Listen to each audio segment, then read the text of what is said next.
तो दोस्तों जय हिंद, वंदे मातरम। स्वागत है आप सभी का एक बार फिर से आपके अपने चैनल फिजिक्स टॉपर्स अकेडमी में। मैं हूं गौरव सिंह और मैं आपके लिए लेकर आया हूं 12th क्लास की फिजिक्स।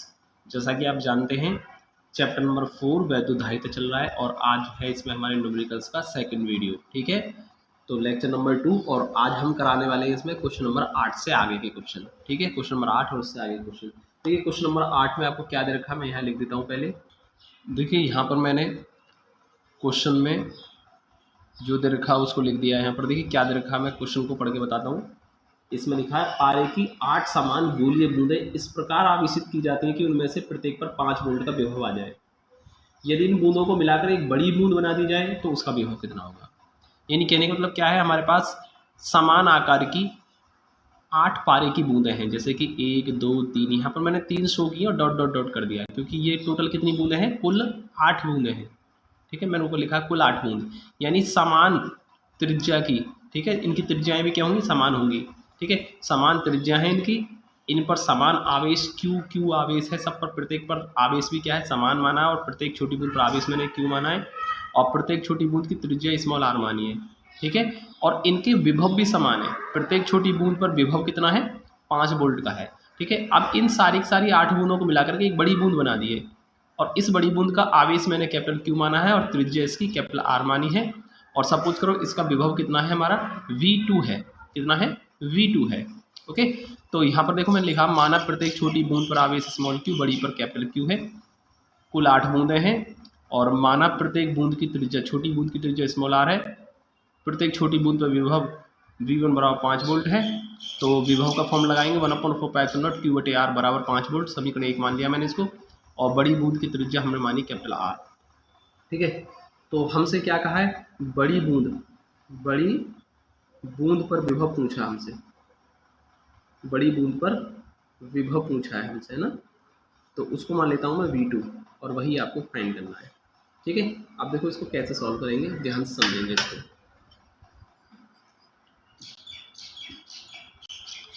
यहाँ से देखते हैं हम, बड़ी बूंद पर विभव V2 हमको ज्ञात करना है। यहाँ से देखेंगे, हम जानते हैं जब छोटी छोटी चीज़ों को मिलाकर के एक बड़ी चीज़ बनाते हैं तो आयतन कभी नहीं बदलता। जैसे कि यहाँ पारे की 8 बूंद हैं, इनको मिलाकर एक बड़ी बूंद बनाती पारे की, तो 8 बूंदों का जो भी आयतन होगा वो अकेली इस बड़ी बूंद का आयतन होगा। तो हम वही लिखेंगे, आयतन क्या होना चाहिए, बराबर होने चाहिए। तो हम लिखेंगे 8 छोटी बूंदों का आयतन,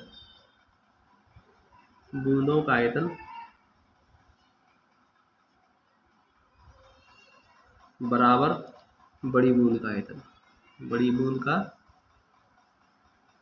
आयतन। ठीक है, ओके, बड़ी बूंद का आयतन होगा।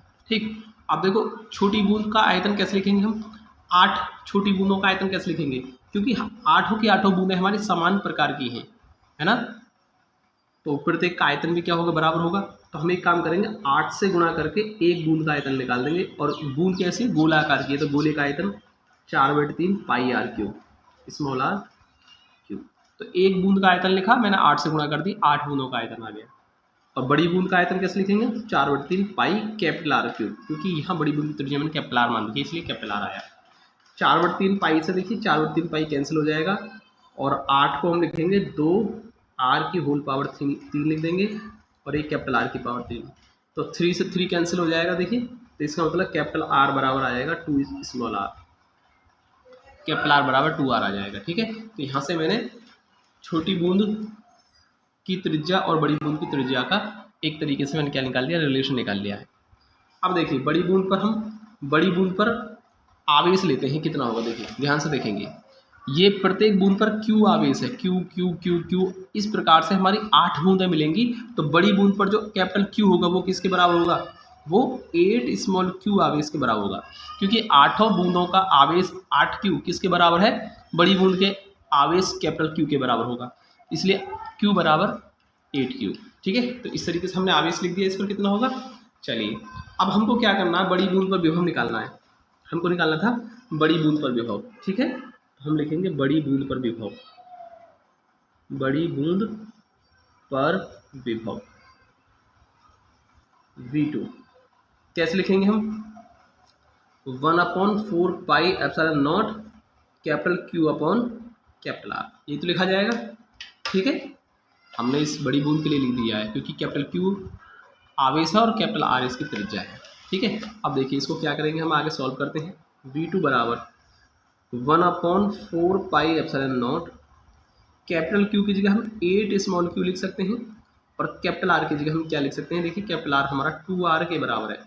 ठीक है, तो हम यहाँ लिख देंगे क्योंकि कैपिटल क्यू बराबर हमारा 8q है और कैपिटल आर बराबर हमारा 2 स्मॉल आर के बराबर है, इसलिए हमने इसको यहाँ रख दिया है। ठीक है, 2 से कट जाएगा ये आपका 4 बार, तो V2 कितना आ जाएगा, 4 को हम अलग कर देंगे, 4 × 1/4 पाई एप्सिलॉन नॉट और स्मॉल क्यू अपॉन आर। ठीक है, ये आ गया। लेकिन हमने देखिए यहाँ पर क्या देखा, समीकरण 1 देखिए 1/4 पाई एप्सिलॉन नॉट क्यू बटे आर, जो कि ये वैल्यू है 1/4 पाई एप्सिलॉन नॉट क्यू बटे आर। ठीक है, इसकी वैल्यू क्या है, 5 वोल्ट है, 5 है। तो समीकरण 1 से आप क्या करेंगे, इस वैल्यू का मान रख देंगे। ठीक है, V2 बराबर 4 गुणा क्या लिख देंगे इसकी जगह, 5 वोल्ट दे रखा है ना 5, तो हम लिखेंगे समीकरण 1 से मान रखने पर, समीकरण 1 से मान रखने पर, तो इस तरीके से हमने मान रख दिया है और 4 पंजे 20, तो V2 बराबर आ जाएगा 20 वोल्ट। तो बड़ी बूंद पर विभव जो कि हमने V2 माना था और वो कितना निकल के आ गया हमारा 20 वोल्ट आ गया, और यही इस क्वेश्चन का क्या होगा, आंसर होगा। अगला क्वेश्चन है स्क्रीन पर आपके सामने, देखिए इस बार आपको 64 बूंद दी हैं, बिल्कुल ठीक पिछले वाले क्वेश्चन की तरह है। यहाँ पर आपको 64 बूंदें दे रखी हैं आसुत जल की, 64 बूंदें दे रखी हैं।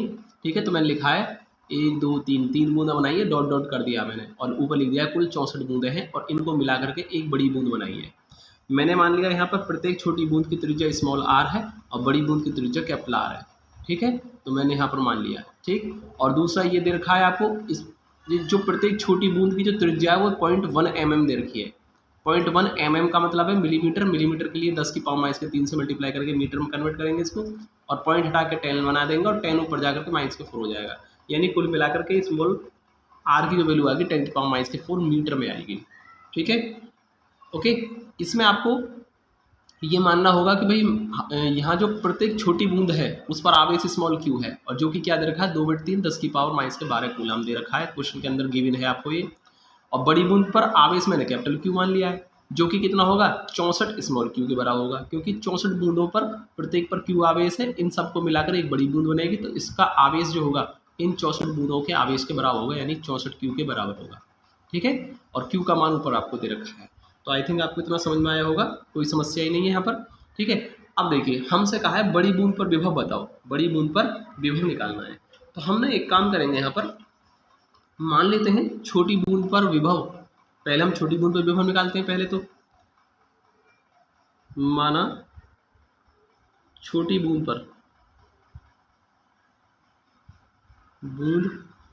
पर विभव V1 मान लेते हैं, उसको कैसे निकालेंगे 1/4 पाई एप्सिलॉन नॉट और स्मॉल क्यू बटे स्मॉल आर।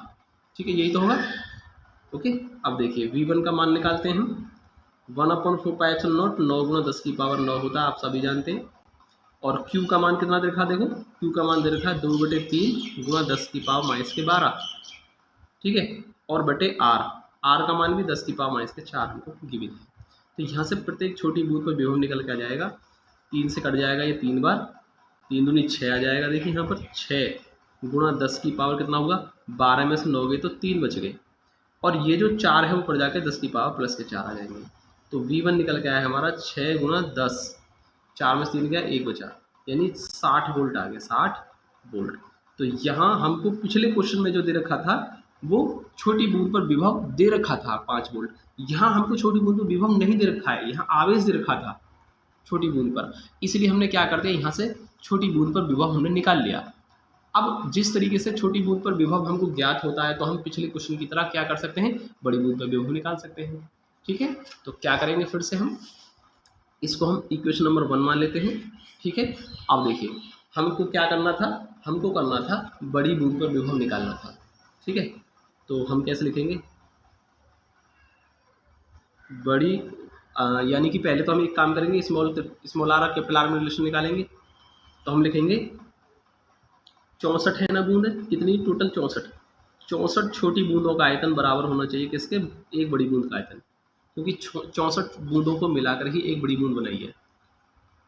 64 छोटी बूंदों का आयतन बराबर बड़ी बूंद का आयतन, बड़ी बूंद का आयतन, यही तो होगा। अब 64 बूंदों का आयतन कैसे निकालेंगे? 64 से गुणा कर देंगे एक छोटी बूंद का आयतन, जो कि 4/3 पाई स्मॉल r क्यूब होगा। और ये हम बड़ी बूंद का आयतन निकालेंगे 4/3 पाई कैपिटल R क्यूब। ठीक है, देखिए एक बूंद का आयतन 64 से गुणा कर दी मैंने, 64 बूंदों का आयतन आ जाएगा। 4/3 पाई से खत्म हो जाएगा। 64 को हम लिखेंगे 4r की होल पावर 3। क्या लिख सकते हैं इसको? 4r की होल पावर 3 लिख सकते हैं, क्योंकि 4 चौक 16 चौका 64। ओके, और ये कैपिटल R की पावर 3, 3 से 3 कैंसिल हो जाएगा, यानी कैपिटल R बराबर हमारा हो जाएगा 4 स्मॉल r। तो इस तरीके से हमने छोटी बूंद की त्रिज्या और बड़ी बूंद की त्रिज्या दोनों में एक रिलेशन निकाल लिया। अब हम निकाल सकते हैं यहाँ पर बड़ी बूंद पर विभव। बड़ी बूंद पर विभव V2 मान लेते हैं उसको। कैसे निकालेंगे? 1/4 पाई एप्सिलॉन नॉट और capital Q upon capital R, यही तो होना चाहिए हमारा। अब देखिए यहाँ पर हम वैल्यू रख देते हैं 1/4 pi epsilon not, 1/4 pi epsilon not. Okay, और कैपिटल Q की जगह हम लिख देंगे 64 स्मॉल क्यू, और कैपिटल R की जगह लिखेंगे हम 4r। ठीक है, 4 से कट जाएगा 16 बार, 16 चौका 64 होता है, 4 से 16 बार कट जाएगा, तो V2 आएगा हमारा 1/4 पाई एप्सिलॉन नॉट, और कितना आया 16 Q/r। या इसको हम कर सकते हैं 16 को बाहर कर देंगे, 1/4 पाई एप्सिलॉन नॉट और क्या है ये Q/r। ठीक है, अब यहाँ से देखिए ये जो 1/4 पाई एप्सिलॉन नॉट Q/r है, 1/4 पाई एप्सिलॉन नॉट Q/r, देख सकते हैं यहाँ आ गया 1/4 पाई एप्सिलॉन नॉट Q/r। तो क्या हम इसको V1 लिख सकते हैं? क्या है ये? V1 है, तो हम इसको क्या लिखेंगे? V1 लिखेंगे। V2 बराबर 16 गुणा 1/4 पाई एप्सिलॉन नॉट Q/r, ये क्या है हमारा? V1 है। ठीक है, ये V1 है, यानी कि 16 गुणा, लेकिन V1 का मान कितना निकाला था हमने जस्ट थोड़ी देर पहले ही? V1 का मान निकाला था टोटल हमने सॉल्व करके 60। कितना निकाला था हमने? 60 निकाला था। ये गलती से पेन चल गया, इसको ऐसा ना समझे काट दिया, ये पेन चल गया। ठीक है, तो ये कितना आएगा? देखिए V2 आएगा 16 छिक्के 96, यानी 960 वोल्ट आ जाएगा आपका आंसर। यही इस क्वेश्चन का क्या होगा? आंसर होगा। आई थिंक आपको समझ में आया होगा। दोनों क्वेश्चन बिल्कुल सेम टू सेम थे, थोड़ा बहुत ही चेंज था इसमें, तो आप दोनों को जरूर कर लेंगे। मोस्ट इंपॉर्टेंट क्वेश्चन है ये। जो देखिए 8वां जो क्वेश्चन कराया था मैंने आपको थोड़ी देर पहले, ये 2002 में आ चुका है, और ये क्वेश्चन 2007 में आ चुका है। ठीक है, दोनों इंपॉर्टेंट क्वेश्चन आप जरूर कर लें। अगला क्वेश्चन है क्वेश्चन नंबर 10 स्क्रीन पर आपके सामने। देखिए क्या लिखा है? एक समांतर प्लेट संधारित्र की प्रत्येक प्लेट का क्षेत्रफल 50 सेंटीमीटर स्क्वायर है। ठीक है, तो 50 सेंटीमीटर स्क्वायर को मैंने मीटर स्क्वायर में कन्वर्ट कर दिया। देखिए सेंटीमीटर को मीटर में करते हैं 10 की पावर -2, और इसका हो रहा है स्क्वायर, है ना, सेंटीमीटर स्क्वायर, तो आप भी स्क्वायर करोगे 10 की पावर -4 हो जाएगा, मीटर स्क्वायर में कन्वर्ट हो गया। ठीक है, और क्या दिया हुआ? दोनों प्लेटों के बीच वैद्युत क्षेत्र की तीव्रता 75 न्यूटन प्रति कूलाम है। प्रत्येक प्लेट पर आवेश की गणना करिए, यानी प्रत्येक प्लेट पर कितना आवेश होगा। पहली बात तो आप ये समझ लीजिए दोनों प्लेटों पर आवेश जो होता है वो कैसा होगा? समान मात्रा में होगा। तो आप किसी भी एक प्लेट का आवेश निकाल दीजिए, उतना ही दूसरे पर हो जाएगा। ठीक है, तो आपको क्यू निकालना है। ठीक है, किसी भी प्लेट पर आवेश निकाल दो, वही आपका आंसर होगा। अब कैसे करेंगे? देखिए यहाँ से बिल्कुल सिंपल फॉर्मूला है। विद्युत क्षेत्र की तीव्रता का एक फॉर्मूला होता है, हम जानते हैं E बराबर सिग्मा बटे के एप्सिलॉन नॉट। के की इसमें बात नहीं की है, तो सिग्मा बटे एप्सिलॉन नॉट। ठीक है, E बराबर सिग्मा बटे एप्सिलॉन नॉट। ठीक है, अब परंतु हम क्या जानते हैं? परंतु हम जानते हैं सिग्मा बराबर Q अपॉन A होता है, तो इस सिग्मा को हटा के Q अपॉन A लिख देंगे, तो E बराबर कितना हो जाएगा? Q upon epsilon not A। ठीक है, तो सिग्मा की जगह मैंने क्या लिख दिया? Q अपॉन A लिख दिया, एप्सिलॉन नॉट आपका ऑलरेडी था। अब देखिए यहाँ पर आपको Q निकालना है, तो Q का मान कितना होगा? एप्सिलॉन नॉट A और E हो जाएगा, क्रॉस मल्टीप्लाई करेंगे जब आप इसकी, तो Q हमको निकालना है। एप्सिलॉन नॉट की वैल्यू 8.85 10 की पावर -12, A का मान आपको दे रखा है 50 गुणा 10 की पावर -4, और एप्सिलॉन नॉट ए और ई का मान दे रखा है आपको 75। इन तीनों की आप मल्टीप्लाई कर दें, आपका आवेश निकल जाएगा, क्यू निकल जाएगा। ठीक है, तो तीनों की मल्टीप्लाई करके आप यहाँ लिख देंगे। अब देखिए मल्टीप्लाई करना आसान होता है, आप आराम से कर सकते हैं। 3.32 और 10 की पावर माइनस के 12 कूलम, यही इसका आंसर आएगा जब आप इसको सॉल्व कर देंगे तो। ठीक है, आप मल्टीप्लाई तो कर ही सकते हैं, इसको मल्टीप्लाई कर दीजिए, इतना आंसर आ जाएगा। ठीक है, लेते हैं हम अगला क्वेश्चन। देखिए अगला क्वेश्चन है स्क्रीन पर आपके सामने, मैं आपको पढ़ के बताता हूँ क्या लिखा हुआ है। क्वेश्चन नंबर 11 में एक समांतर प्लेट संधारित्र की प्रत्येक प्लेट का क्षेत्रफल 100 सेंटीमीटर स्क्वायर है। तो देखिए 100 सेंटीमीटर स्क्वायर, अब सेंटीमीटर को मीटर में करेंगे तो 10 की पावर माइनस के 2 का स्क्वायर है ना, सेंटीमीटर को मीटर करेंगे 10 की पावर माइनस के 2 और स्क्वायर हो रहा है तो ये 4 हो जाएगा। ठीक है, 10 की पावर माइनस के 4। अब देखिए 10 की पावर 2 लिख सकते हैं, 10 की पावर माइनस के 4, तो यहाँ से घटा करके जो 2 पावर कम हो जाएंगे 10 की पावर माइनस के 2 मीटर स्क्वायर हो सकता है। ठीक है, इतना हो जाएगा ना, तो हमने इसको ऐसे लिख दिया है। और वैद्युत क्षेत्र की तीव्रता 100 न्यूटन प्रति कूलम दे रखी है और एप्सिलॉन नॉट की वैल्यू आप जानते हैं। ठीक है, फिर भी मैंने यहाँ लिख दिया क्योंकि आप जानते हैं तो कोई ऐसी समस्या नहीं भी लिखता तो भी आप यही लगाते। और आपसे कहा है प्रत्येक प्लेट पर आवेश बताना है, बिल्कुल जस्ट पिछला वाला क्वेश्चन था उसका जो फॉर्मूला है बिल्कुल वही यूज होगा। क्यू बराबर, मैं डायरेक्ट लिख देता हूँ यहाँ पर, क्यू बराबर यहाँ पर हो जाएगा एप्सिलॉन नॉट ए और ई। ठीक है, यहाँ देखिए है ना, तो हमने इसको सॉल्व किया था तो क्यू बराबर एप्सिलॉन नॉट ए ई, तो मैं यहाँ पर लिख देता हूँ एप्सिलॉन नॉट ए ई और यहाँ पर वैल्यू रखते हैं 8.85 गुणा 10 की पावर माइनस के 12, ए का मान 10 की पावर माइनस के 2 है और ई का मान हमको दे रखा है इसमें 100। ठीक है, तो क्यू कितना हो जाएगा 8.85 गुणा 10 की पावर कितना हो जाएगा, इसको देखिए 100 को 10 की पावर 2 लिख लेंगे है ना, 10 की पावर 2 से 10 की पावर माइनस के 2 कैंसिल हो जाएगा, तो इस तरीके से यहाँ क्या बचेगा 8.85 10 की पावर माइनस के 12 रह जाएगा, इतने कूलम आवेश हो जाएगा, यही आपका आंसर होगा। देखिए क्वेश्चन नंबर 12 है स्क्रीन पर आपके सामने, मैं पढ़ के बताता हूँ। दो बड़ी पतली धातु की प्लेटें एक दूसरे के समीप और समांतर रखी हैं, जैसे कि आप देख सकते हैं यहाँ पर प्लेटों पर आवेश का पृष्ठ घनत्व कितना दे रखा है 1.770 गुणा 10 की पावर माइनस के 11 कूलम प्रति मीटर स्क्वायर तथा विपरीत प्रकार का है, इसलिए इसको मैंने प्लस लिखा है और इसको मैंने माइनस में लिख दिया। ठीक है, तो ये कैसा होगा नेगेटिव में होगा ये। ठीक है, और प्लेटों के बीच विद्युत क्षेत्र की तीव्रता कितनी होगी, प्लेटों के बीच में, जैसे कि प्लेट है इसके बीच में कोई बिंदु P ले लिया है, इस बिंदु P पर विद्युत क्षेत्र की तीव्रता कितनी होगी ये आपको बताना है। ठीक है, बिल्कुल सिंपल क्वेश्चन है, कुछ नहीं करना है इसमें। देखिए कैसे करना होगा, यहाँ देखिए पहले विद्युत क्षेत्र की तीव्रता देखिए पहले क्या होगी, देखिए इस बिंदु पर प्लस क्यू के कारण इस बिंदु पर तीव्रता आएगी वो कहाँ आएगी, प्लस प्लस में होगा प्रतिकर्षण, यानी कि इधर को आएगी, तो तीव्रता क्या आएगी हमारी E1, जो प्लेट पहली जो प्लेट है इस पर आवेश घनत्व के कारण जो तीव्रता आएगी कहाँ आएगी, इधर को आएगी। अब देखिए माइनस प्लस को तो आकर्षित करेगा ना, तो माइनस प्लस को आकर्षित करेगा तो माइनस प्लस को इधर की तरफ ही आकर्षित करेगा, अर्थात हम कह सकते हैं प्लेट E2 के माइनस क्यू आवेश के कारण जो तीव्रता होगी वो भी कहाँ होगी, उधर ही होगी जिधर आपकी तीव्रता E1 थी। तो कहने का मतलब क्या हुआ, दोनों बिंदुओं पर तीव्रताएं E1 और E2 कौन सी होगी, एक ही दिशा में होगी। ठीक है, दोनों कैसी होगी, एक ही दिशा में, और दोनों बराबर भी होंगी। बराबर क्यों होंगी, क्योंकि जितना धनावेश है उतना ही ऋणावेश है यहाँ पर, तो तीव्रताएं बराबर होंगी और एक ही दिशा में होंगी, तो दोनों को जोड़ देंगे हम, तो परिणामी तीव्रता कैसे निकलेगी, E1 प्लस E2।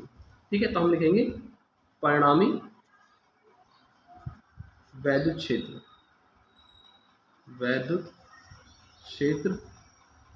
की तीव्रता,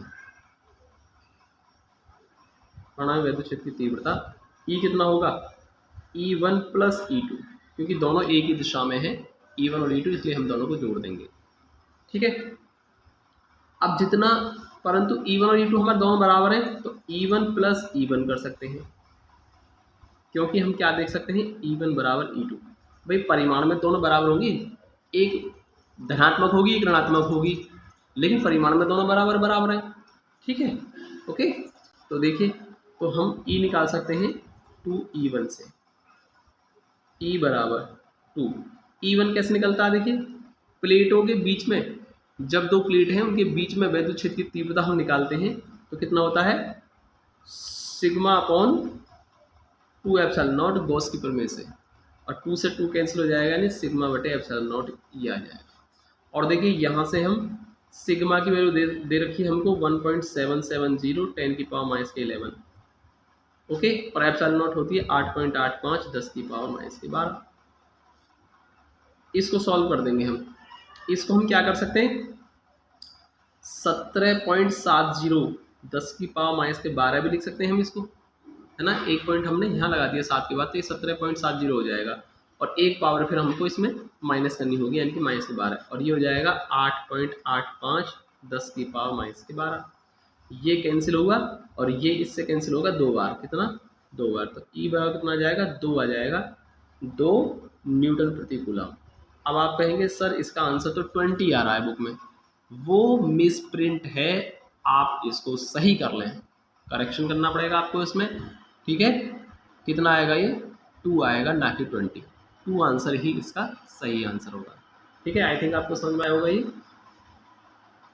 अगला क्वेश्चन है स्क्रीन पर आपके सामने, देखिए एक समांतर प्लेट संधारित्र की 2 प्लेटें हैं, ठीक है। प्रत्येक प्लेट का क्षेत्रफल 100 सेंटीमीटर स्क्वायर दे रखा है। अब देखिए 100 सेंटीमीटर को मीटर में कन्वर्ट करने के लिए 10 की पावर माइनस के 2 से मल्टीप्लाई कर दी मैंने, और इसका होल स्क्वायर हो रहा है, ठीक है। तो ये स्क्वायर का भी स्क्वायर कितना होगा 10 की पावर माइनस के 4 हो जाएगा। इसको 10 की पावर हम -2 10 की पावर 2 लिख सकते हैं, इसको 10 की पावर माइनस के 2, तो 4 लिख सकते हैं ना, 10 की पावर माइनस के 4, ये 10 की पावर 2, तो कितना बचेगा 10 की पावर माइनस के 2 मीटर स्क्वायर बचेगा। तो हमने इसको किस में कन्वर्ट कर लिया, मीटर में कन्वर्ट कर लिया इसको। इसके बाद प्लेटों के बीच की दूरी दे रखी है 0.05 सेंटीमीटर, सेंटीमीटर को मीटर में कन्वर्ट करने के लिए 10 की पावर माइनस के 2 से मल्टीप्लाई की, और पॉइंट हटा करके 100 आ गया, तो ये ऊपर जाएगा 10 की पावर माइनस के 4 मीटर हो जाएगा, ठीक है। तो ये सब मैं इसलिए कर रहा हूँ क्योंकि मुझे इसे सबको मीटर में कन्वर्ट करना है, ठीक है। और यहाँ पर देखिए सी दे रखा है आपको, सी कितना, धारिता कितनी हो जाती है, जैसे हम परावर्तनांक के भर देते हैं प्लेटों के बीच में, तो धारिता कितनी हो जाती है 3.54 10 की पावर माइनस के 10 फैराड। तो आपको माध्यम का परावर्तनांक के जो है इसका ही मान निकालना है कि कितना आपने भरा है, ठीक है। कैसे करेंगे, सी बड़ा होता है फॉर्मूला के epsilon not A upon D, तो यहाँ से आपको के फाइंड करना है, तो के की वैल्यू निकाल दीजिए आप, तो के कितना हो जाएगा, देखिए के हो जाएगा हमारा C D upon epsilon not A, ये तो हो जाएगा। अब इसमें रख करके केवल आपको सॉल्व करना है इसको, ठीक है।